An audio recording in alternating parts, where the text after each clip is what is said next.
ओम शांति। 25 फरवरी 2024 बाबा के अव्यक्त मधुर महावाक्य। मुरली की रिवाइज डेट 30 मार्च 1998। मुरली का टाइटल है सर्व प्राप्तियों की स्मृति इमर्ज कर अचल स्थिति का अनुभव करो और जीवन मुक्त बनो। बाबा कहे, आज भाग्य विधाता बाप अपने विश्व में सर्वश्रेष्ठ भाग्यवान बच्चों को देख रहे हैं। हर बच्चे के भाग्य की महिमा स्वयं भगवान गा रहे हैं। बाप की महिमा तो आत्माएं गाती हैं, लेकिन आप बच्चों की महिमा स्वयं बाप करते हैं। ऐसे कभी स्वप्न में भी सोचा कि हमारा इतना श्रेष्ठ भाग्य बना हुआ है? लेकिन बना हुआ था, बन गया। दुनिया के लोग कहते हैं भगवान ने हमको रचा, लेकिन ना भगवान का पता है न रचना का पता है। आप हर एक भाग्यवान बच्चा अनुभव और फखुर से कहते हो कि हम शिववंशी ब्रह्मा कुमार ब्रह्मा कुमारियाँ हैं। हमको मालूम है कि हमें बाप दादा ने कैसे रचा। चाहे छोटा बच्चा है, चाहे बुजुर्ग पांडव है, शक्तियाँ हैं, किसी से भी पूछेंगे आपका बाप कौन है तो क्या कहेंगे? फलक से कहेंगे ना कि हमको शिव बाप ने ब्रह्मा द्वारा रचा, इसलिए हम भगवान के बच्चे हैं। भगवान से डायरेक्ट मिलते हैं। ना सिर्फ परमात्मा व भगवान हमारा बाप है, लेकिन वह बाप भी है, शिक्षक भी है और सतगुरु भी है। सबको यह नशा है। ताली बजाई। बाबा कहे, एक हाथ की ताली बजाना। अभी यह भी एक्सरसाइज बुजुर्गों को सिखानी पड़ेगी। बच्चों को खुश देख बाप दादा भी खुशी में झूलते हैं और सदा कहते, वाह मेरे हर एक श्रेष्ठ भाग्यवान विशेष आत्माएं। बाप के रूप में परमात्मा पालना का अनुभव कर रहे हो। यह परमात्मा पालना सारे कल्प में सिर्फ एक ब्राह्मण जन्म में आप बच्चों को प्राप्त होती है। जिस परमात्मा पालना में आत्मा को सर्व प्राप्ति स्वरूप का अनुभव होता है। परमात्मा प्यार सर्व संबंधों का अनुभव कराता है। परमात्मा प्यार अपने देह भान को भी भुला देता है, साथ साथ अनेक स्वार्थ के प्यार को भी भुला देता है। ऐसे परमात्मा प्यार परमात्मा पालना के अंदर पलने वाली भाग्यवान आत्माएं हो। कितना आप आत्माओं का भाग्य है जो स्वयं बाप अपने वतन को छोड़ आप गॉडली स्टूडेंट्स को पढ़ाने आते हैं। ऐसा कोई टीचर देखा जो रोज़ सवेरे सवेरे दूर देश से पढ़ाने के लिए आवे? ऐसा टीचर कभी देखा? लेकिन आप बच्चों के लिए रोज़ बाप शिक्षक बन आपके पास पढ़ाने आते हैं। और कितना सहज पढ़ाते हैं। 2 शब्दों की पढ़ाई है, आप और बाप। इन्हीं 2 शब्दों में चक्कर कहो, ड्रामा कहो, कल्प वृक्ष कहो, सारी नॉलेज समाई हुई है। और पढ़ाई में तो कितना दिमाग पर बोझ पड़ता है। और बाप की पढ़ाई से दिमाग हल्का बन जाता है। हल्के की निशानी है ऊंचा उड़ना। हल्की चीज़ स्वतः ही ऊंची होती है। तो इस पढ़ाई से मन बुद्धि उड़ती कला का अनुभव करती है, तो दिमाग हल्का हुआ ना। तीनों लोगों की नॉलेज मिल जाती है। तो ऐसी पढ़ाई सारे कल्प में कोई ने पढ़ी है? कोई पढ़ाने वाला ऐसा मिला तो भाग्य है ना। फिर सतगुरु द्वारा श्रीमत ऐसी मिलती है जो सदा के लिए क्या करूं, कैसे चलूं, ऐसे करूं या नहीं करूं, क्या होगा, यह सब क्वेश्चन समाप्त हो जाते हैं। क्या करूं, कैसे करूं, ऐसे करूं या वैसे करूं, इन सब क्वेश्चंस का एक शब्द में जवाब है फॉलो फादर। साकार कर्म में ब्रह्मा बाप को फॉलो करो। निराकार स्थिति में अशरीरी बनने में शिव बाप को फॉलो करो। दोनों बाप और दादा को फॉलो करना अर्थात क्वेश्चन मार्क समाप्त होना व श्रीमत पर चलना। यह मुश्किल है? पूछने की आवश्यकता पड़ती है क्या? कॉपी करना है, अपना दिमाग नहीं चलाना है। बाप समान बनना अर्थात फॉलो फादर करना मुश्किल है या सहज है? सहज है ना। 30 साल वाले हाथ उठाओ। अच्छा, 30 साल में मुश्किल लगा या सहज है? अभी देखो 30 साल वालों को भी सहज लगा, तो आप जो पीछे पीछे आए उन्हों के लिए मुश्किल है या सहज है? सहज है ना। गर्मी के कारण सभी के हाथों में रंग बिरंगी पंखे हैं जो हिला रहे हैं। बाबा कहे, अच्छा है, पंखों की रिमझिम भी अच्छी लग रही है, सीन अच्छी है, नवीनता होनी चाहिए ना। तो इस ग्रुप की यह भी नवीनता है, यह भी टीवी में आ गया। अच्छा है, सभी भाग भाग कर पहुंच गए हैं। बाप दादा भी स्नेह की मुबारक देते हैं। देखो, और जो भी हद के गुरु होते हैं कितने वरदान देते हैं, 1 या 10, ज़्यादा नहीं देते हैं। लेकिन आपको सतगुरु द्वारा रोज वरदान मिलता है। ऐसा गुरु कब देखा? नहीं देखा ना। आप लोगों ने ही देखा, लेकिन कल्प कल्प देखा। तो सदा अपने भाग्य की प्राप्तियों को सामने रखो। सिर्फ बुद्धि में मर्ज नहीं रखो, इमर्ज करो। मर्ज रखने के संस्कार को बदल कर इमर्ज करो।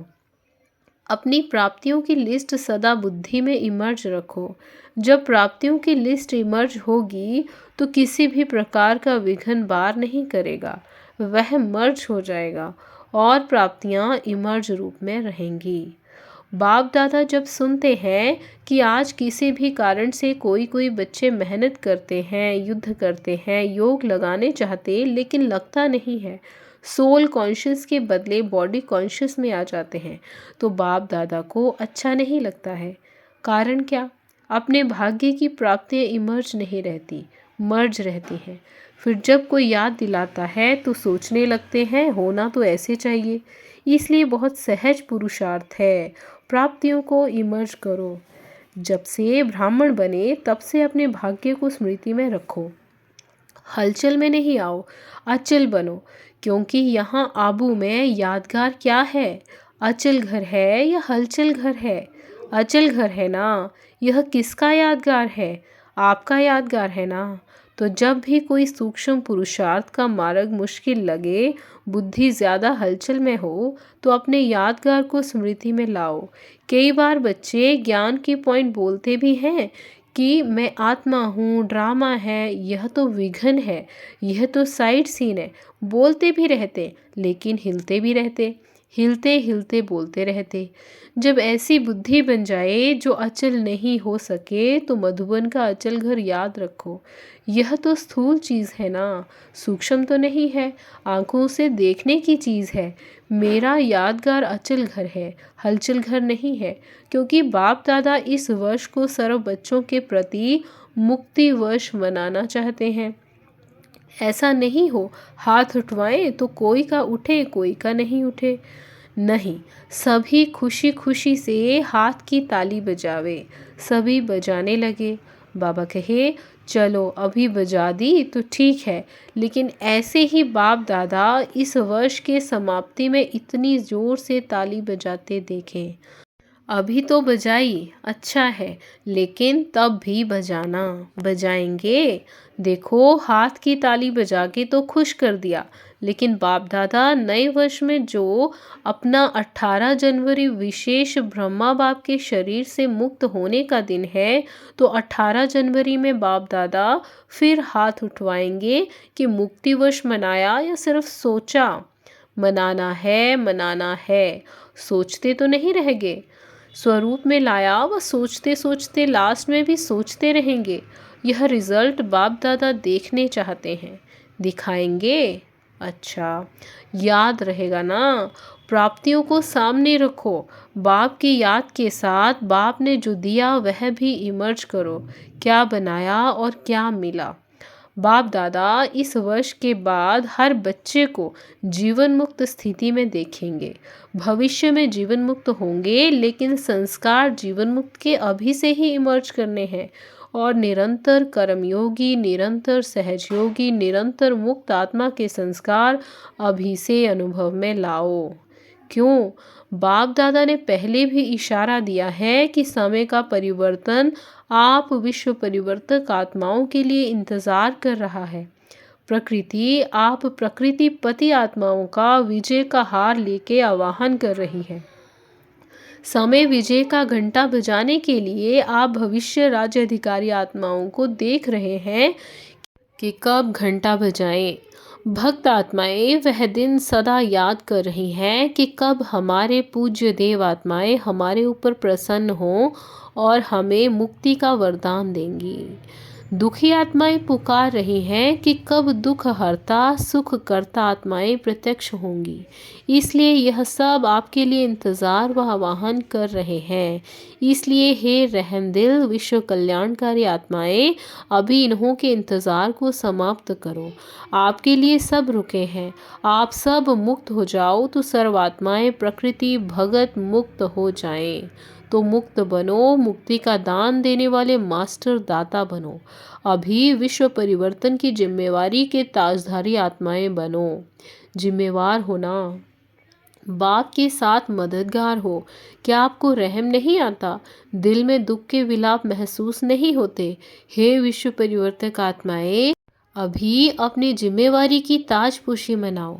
बाप दादा ने पहले भी कहा, 100 हिमालय जितने बड़े ते बड़े विघ्न भी आ जाएं तो भी हटेंगे नहीं, हार नहीं खाएंगे। ताजपोशी मुक्ति वर्ष अवश्य मनाएंगे। बाप दादा रोज चार्ट देखेगा। ऐसे नहीं यहाँ से जाओ तो ट्रेन में ही कहो पता नहीं क्या हो गया, घर में गए तो बगुले और हंस की लड़ाई लग गई। ऐसे नहीं कहना यह हो गया यह हो गया, यह नहीं सुनेंगे। आपके पत्र वेस्ट पेपर बॉक्स में डालेंगे, सुनेंगे नहीं। दृढ़ संकल्प करो, होना ही है। जहाँ दृढ़ता है वहाँ सफलता नहीं हो असंभव है। तो सभी दृढ़ संकल्प वाले हैं ना? टीचर्स हाथ उठाओ। टीचर्स बहुत हैं। सारे सेंटर्स खाली करके आए हैं क्या? देखो एक खुशखबरी सुनाते हैं। बाप दादा ने देखा, अभी देखा है, सुना है कि सर्व मधुवन वालों ने अपने परिवर्तन का लक्ष्य बहुत अच्छा रखा है। लक्षण तो देखेंगे लेकिन लक्ष्य बहुत अच्छा रखा है। अपने में अंतर जो आया है वह भी लिखा है, लेकिन बाप दादा को खुशी है अंतर आना शुरू हुआ, आगे होता रहेगा। लेकिन सभी ने अपने दृढ़ संकल्प का उमंग उत्साह अच्छा दिखाया है। अभी कागज़ में है लेकिन कागज़ में भी पहला कदम तो है। तो बाप दादा को खुशी हुई। क्यों? सारे वर्ल्ड के लिए हे अर्जुन मधुबन निवासी हैं, निमित मधुबन निवासी हैं। सेकंड नंबर देश विदेश की निमित सेवाधारी टीचर्स हैं और सर्व सहयोगी साथी सारा परिवार ब्राह्मण आत्माएं हैं। तो मधुबन का नक्शा बाप दादा देखेंगे कि बिल्कुल बदला हुआ दिखाई दे। मधुबन वाले तो कम आए होंगे, कईयों ने तो लिखा ही नहीं है। आगे बैठने वालों ने कम लिखा है, बहुत बिजी रहे हैं। लेकिन जब काम मिलता है तो लिखने में भी मार्क्स जमा होती हैं। अगर नहीं लिखा तो मार्क्स एक्स्ट्रा कम हो गई, नुकसान कर दिया।